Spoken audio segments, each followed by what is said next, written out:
पाक भारत कशीदा सूरत हाल पर जियो न्यूज़ हर साथ शरखबर और हर रद्द अमल पर नज़र रखे हुए हैं। इसी मकसद के लिए जियो न्यूज़ का सिचुएशन रूम दिन रात मुतहरिक है। तो सिचुएशन रूम का रुख करेंगे, जहां ज्वाइन करेंगे हमारे साथी एंकर वजी सानी।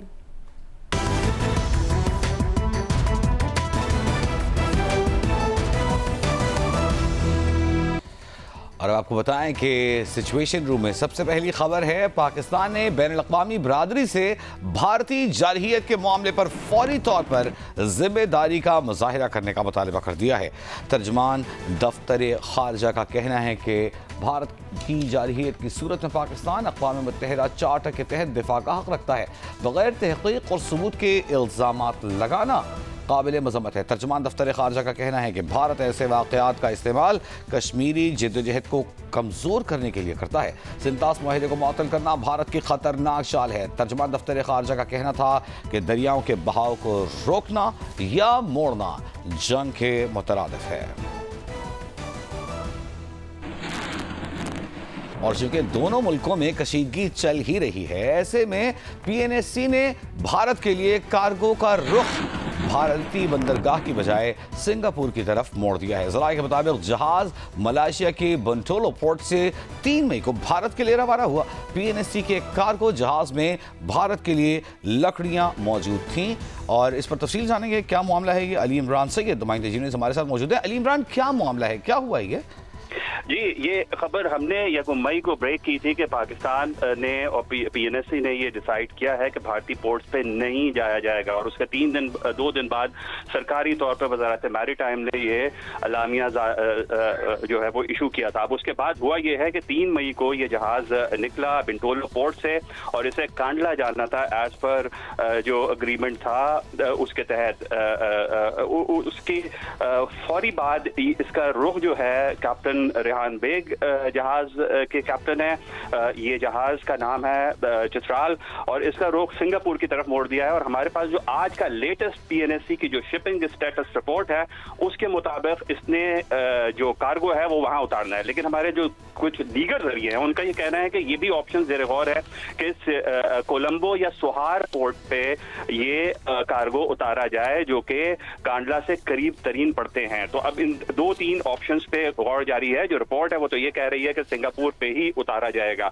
और ये बड़ी इंटरेस्टिंग सूरत हाल है कि 3 मई को अगर ये जहाज निकला है तो 29-30 मई को यकीनन ये कार्गो चढ़ा रहा होगा। ये कार्गो उन दिनों में चढ़ा रहा था जबकि हमारे वज़ीर इत्तलात ये ऐलान कर रहे थे कि भारत अटैक कर सकता है 24 to 48 आवर्स। ऐसे वक्त में ये कार्गो चढ़ाया जा रहा था और इंडिया ले जाया जा रहा था। इंडिया की जो मकारी और अयारी है वो तो इस तरह की है कि जहाज से कुछ बरामद कर दें और इसे अरेस्ट कर लें। तो बहुत ही रिस्क मौजूद था। ठीक है, लेकिन बहुत ही वाइज डिसीजन है अली इमरान सैयद। भले थोड़ा सा लेट है लेकिन सही फैसला किया गया है। अब भारतीय पोर्ट पर नहीं जाएगा, सिंगापुर की जानिब उसका रुख मोड़ दिया गया है। बहुत शुक्रिया, अली इमरान सैयद हमारे साथ मौजूद हैं। और अब बात करेंगे पाकिस्तान के साबिक इंडस वाटर कमिश्नर सैयद जमात अली शाह ने टोरंटो में जियो न्यूज़ से गुफ्तगू की है। कहा है कि भारत सिंतास मुआहिदे के तहत पाकिस्तान का पानी बंद नहीं कर सकता। भारत मुआहिदा मुअत्तल नहीं कर सकता क्योंकि मुआहिदे में ऐसी कोई शिक मौजूद नहीं है। उनके टेक्निकल सेक्रेटरी ने हमारे पाकिस्तान में सेक्रेटरी वाटर रिसोर्सेज को एक ख़त भेजा है जिसमें उन्होंने यह कहा है कि हम TT को वक्ती तौर पर जो है ये सस्पेंड करते हैं। तो जाहिर है कि TT में ऐसी कोई प्रोविजन नहीं है कि कोई एक मुल्क इस TT को सस्पेंड कर दे, इसको एब्रीगेट कर दे या हेल्ड इन अबेंस इसको कर दे। तो मैं समझता हूँ कि ये भी एक ब्रीच ऑफ द TT है। और इस ब्रीच ऑफ TT को जो है ये जो अप्रोप्रिएट फोरम है वहाँ पर पाकिस्तान को चैलेंज करना चाहिए है, क्योंकि इसके जो अप्रोप्रिएट फोरम है पहले तो इंडस कमिश्नर यानी कि दोनों कमिश्नर मिलकर इंडस कमीशन बनाते हैं या दोनों गवर्नमेंट्स भी आपस में डिस्कस कर सकते हैं, लेकिन उनका फ़ायदा नहीं होगा। अब तीसरा जो मैकेनिज्म है वो कोर्ट ऑफ आर्बिट्रेशन है और कोर्ट ऑफ आर्बिट्रेशन जो है वो वर्ल्ड बैंक ने बनानी है। तो लिहाजा वर्ल्ड बैंक को अप्रोच करना चाहिए है कि इस ब्रीच ऑफ TT के लिए कोर्ट ऑफ आर्बिट्रेशन बनाए और अपना केस वहाँ पर ये पेश करें कि ये 3 दरिया TT के तहत हमें दिए गए थे और ये एक रिटन थ्रेट जो है ये हमें मिली है, it is against the provision of the TT और इसके कॉन्सिक्वेंसेस जो हैं वो बड़े ख़तरनाक और खौफनाक जो हैं हो सकते हैं। और इसके साथ साथ मैं समझता हूँ कि UN सिक्योरिटी काउंसिल में भी पाकिस्तान को जो है उसकी मीटिंग बुलानी चाहिए है।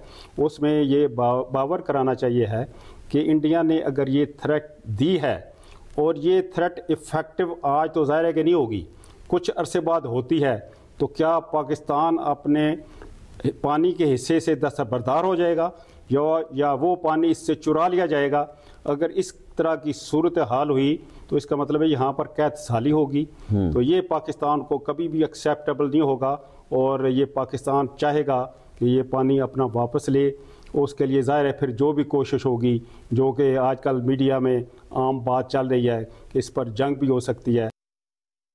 और अब आपको बताएं, पाकिस्तान ने अक़वाम मुत्तहिदा की सलामती काउंसिल को भारत के इश्तियालंगेज बयानात और अमन को खतरे में डालने वाले इक़दाम से आगाह कर दिया है। पाकिस्तान के मुस्तकिल मंदूब आसिम इफ्तिखार ने काउंसिल अरकान को यकतरफा तौर पर सिंध तास मुआहिदा मुअत्तल करने पर भी ब्रीफिंग दी। पाकिस्तान की दरख्वास्त पर काउंसिल के बंद कमरा इजलास के बाद आसिम इफ्तिखार ने मीडिया को ब्रीफिंग में बताया कि पाकिस्तान बार बार कह चुका है कि पहलगाम वाक़े से कोई ताल्लुक नहीं।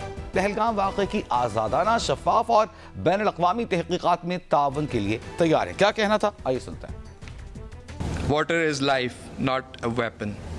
These rivers sustain over 240 million Pakistanis. Any attempt to disrupt their flow constitutes aggression. The core of the regional instability is the unresolved Jammu and Kashmir dispute. We have also called for an independent, transparent, neutral and credible investigation into the 22nd April incident.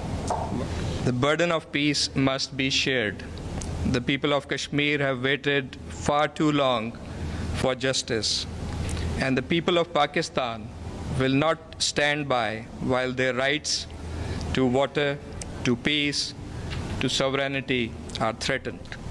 Asim Iftikhar की गुफ्तगू आपने सुनी। इसके अलावा Antonio Guterres secretary general अक़वाम मुत्तहिदा का कहना है कि war is not a solution. साथ ही उन्होंने पाक भारत ताल्लुकात में बेहतरी लाने के लिए, इस कशीदगी को दूर करने के लिए अपना किरदार अदा करने की भी पेशकश की है। सिचुएशन रूम से आपको लम्हा बलम्हा बदलती सूरत हाल से अपडेट रखेंगे। गुजरांवाला में चचा ने फायरिंग करके भतीजे समेत 5 अफराद को कत्ल कर दिया। पुलिस के मुताबिक मुलजिम अक्सर लड़ाई झगड़े करता रहता था। 10 रोज़ कबल भी फायरिंग करके मुकदमे जमानत पर रिहा किया गया था। पुलिस ने फौरी कार्रवाई करते हुए छापा मारा। मुलजिम ने पुलिस पर फायरिंग करके SHO को भी जख्मी कर दिया। इस पर जवाबी फायरिंग में मुलजिम मारा गया, साथ ही जख्मी हो गया। राना आंसर की रिपोर्ट।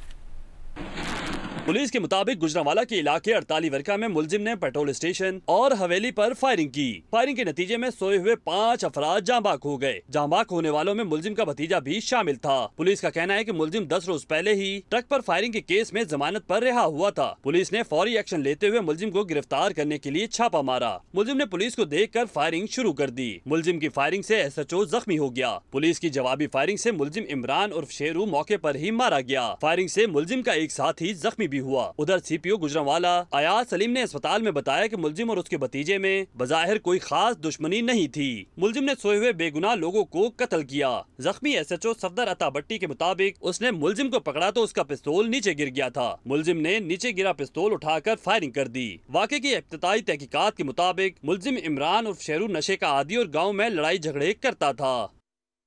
सिंध असम्बली में सेनेट के नशस्त के लिए इंतखाबी अमल जारी है। असम्बली में इस वक्त क्या सूरत हाल है, कौन कौन अहम रहनुमा वोट कास्ट करने पहुंचे हैं और कितने अरकान वोट कास्ट कर चुके हैं, ये सब बताएंगे नुमाइंदा जियो न्यूज़ राना जावेद।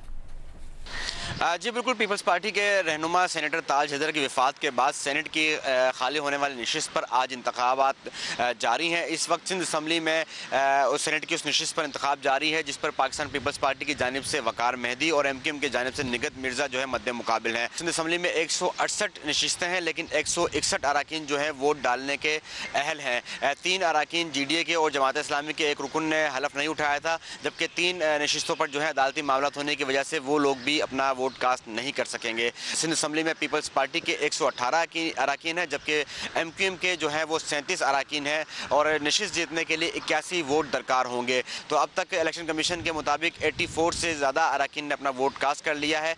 सुबह 9 बजे ये सिलसिला शुरू हुआ था वोटिंग का और शाम 4 बजे तक पोलिंग का अमल जारी रहेगा, जिसके बाद इलेक्शन कमीशन नताइज का ऐलान करेगा। जी।